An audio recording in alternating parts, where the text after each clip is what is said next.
Hello friends, मैं अजय कुमार आज पुनः आपका इस यूट्यूब चैनल में मैं स्वागत करता हूं।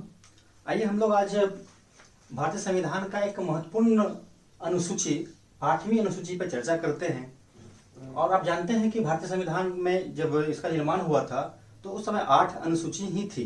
बाद में 9वीं, 10वीं, 11वीं और 12वीं अनुसूची को जोड़ा गया। तो 8वीं अनुसूची काफी महत्वपूर्ण है, 8th शेड्यूल, क्योंकि इसमें भारतीय भाषाओं के बारे में उल्लेख है और परीक्षा में बार बार से क्वेश्चन पूछे जाते हैं। काफी छोटा टॉपिक है तो लेकिन एग्जामिनेशन पॉइंट ऑफ व्यू से काफी महत्वपूर्ण है। अब आइए जानते हैं कि 8वीं अनुसूची में मूल संविधान में कुल 14 भाषाएं थी। कुल 14 भाषाएं थी। ये 14 भाषाओं को आप किस प्रकार से याद करेंगे? मैप के माध्यम से, ताकि आपको विजुअलाइज हो सके और माइंड में ये सारा याद हो सके और अलग से रटने की आवश्यकता न हो। या एग्जामिनेशन में क्वेश्चन आएगी निम्नलिखित में से कौन मूल संविधान में भारतीय भाषा में शामिल नहीं थी, तो वहां पर भी आप इसको रिकॉल कर सकते हैं एग्जामिनेशन हॉल में। इसलिए इसको हम मैप के माध्यम से यहाँ हम लोग चर्चा करेंगे। यहाँ मैं भी रेड से ये आपको मैं चिन्हित कर रहा हूं। जैसे पहला 1 ये है कश्मीरी भाषा, 2 पंजाबी भाषा है, 3 ये गुजराती भाषा है, 4 मराठी भाषा है, 5 ये कर्नाटक है, कन्नड़ है, 6, 7, 8, 9, 10 और यहाँ 11। उसके बाद यहाँ आप देखेंगे यहाँ 12, 13, 14 इस तरह से हम लोग नंबरिंग हमने किया है। अब आप इसको याद करने के लिए यहाँ ये जम्मू कश्मीर वाला एरिया, ये जम्मू कश्मीर, ये का लद्दाख है जो नया बटा हुआ है, ये पूरा का जम्मू कश्मीर मानेंगे। ये कश्मीर में कश्मीरी भाषा है, दूसरा पंजाबी, तीसरा गुजराती, उसके बाद मराठी, कन्नड़, मलयालम, तमिल, तेलुगु, उड़िया, बांग्ला, असमिया। इसके बाद यहाँ हम बिहार की बात लेते हैं। बिहार में प्राचीन काल में संस्कृत चलता था, संस्कृत यहाँ ले सकते हैं। हिंदी भाषी क्षेत्र है, यहाँ हिंदी और उर्दू। तो ये इस प्रकार से 14 भाषा यहाँ पर मूल संविधान में थी। और हम समझते हैं कि मैप में अगर आप ऐसे ध्यान रखेंगे तो आपको यह सारी भाषाएं याद हो जाएंगी। दूसरा, बाद में जब अन्य भाषाओं को भी शामिल करने की मांग की जा रही थी, तो 21वां संविधान संशोधन, ये याद रखेंगे, 21वां संविधान संशोधन 1967 21st कंस्टिट्यूशनल अमेंडमेंट एक्ट 1967 में एक भाषा को जोड़ा गया और टोटल भाषाएं हो गई 15। और यह भाषा थी सिंधी। सिंधी भाषा थी। तो आप याद रखेंगे 21वां संविधान संशोधन में कौन सी भाषा थी? सिंधी। और दूसरा यह भी क्वेश्चन बन सकता है कि मूल संविधान में 14 भाषाएं थी और सबसे पहले नई भाषाओं को जोड़ा गया, उसमें से पहला कौन था? तो आप आंसर लगाएंगे सिंधी। और यह सिंध प्रदेश में, सिंधी जो है आपका, ये सिंध प्रदेश का एरिया है, ये सिंध। यहाँ पर आपका 4, यहाँ पर हम लोग ऐसे इसको लगा सकते हैं। इसको 15वां भाषा आपका हो गया सिंधी। उसके बाद 71वां संविधान संशोधन 71 कंस्टिट्यूशनल अमेंडमेंट एक्ट 1992, ये ईयर भी याद रखने की जरूरत है। यहाँ पर पुनः 3 भाषाओं को जोड़ा गया और भाषाएं हो गई 18।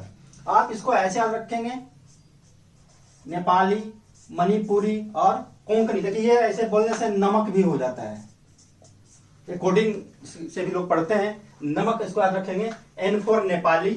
मतलब इसको हम अगर 16वां नंबर देते हैं 16, इसको हम अलग मार्किंग करते हैं। आप लोग भी अपने कॉपी में ऐसे बनाएंगे। मैंने पहले भी बार वीडियो में बताया है कि वीडियो केवल देखने से तैयारी नहीं हो पाती है। वीडियो के साथ जरूर आप पेन और कॉपी लेकर बैठें और इसको इसी तरीके से आप नोट करें। जैसे बताया गया सब भाषाओं का नाम आप नोट कर सकते हैं।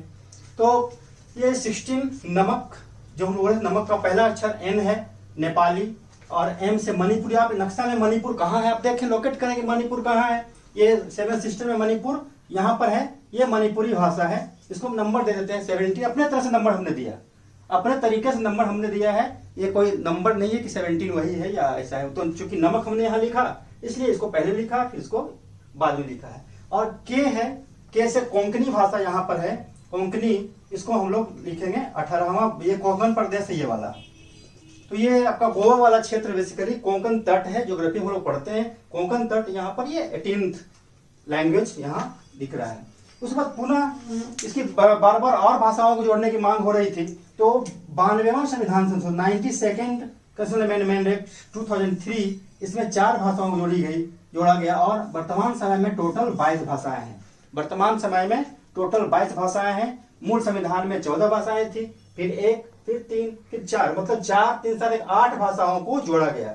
मतलब आप ऐसा रखें 14 जोड़ 8, ये भी क्वेश्चन बन सकता है ना, क्वेश्चन तो कुछ भी बन सकता है।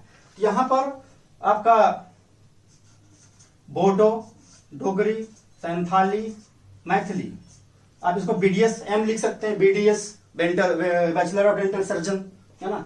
बी फॉर बोडो, बोडो डोगरी, ये बोडो है, डोगरी, ये है आपका संथाली, और ये मैथिली।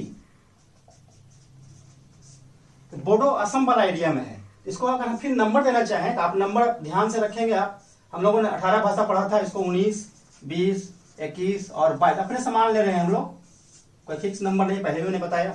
तो बोडो असम में तो 19 यहाँ हो गया, डोगरी यहाँ है 20, मतलब जम्मू कश्मीर में और लद्दाख वाले क्षेत्र में डोगरी। उसके बाद संथाली, संथाल प्रदेश झारखंड में है 21, और 22 में मैथिली भाषा है मिथिला प्रदेश में, ये बिहार की भाषा है 22। इस प्रकार टोटल 22 भाषाएं हैं।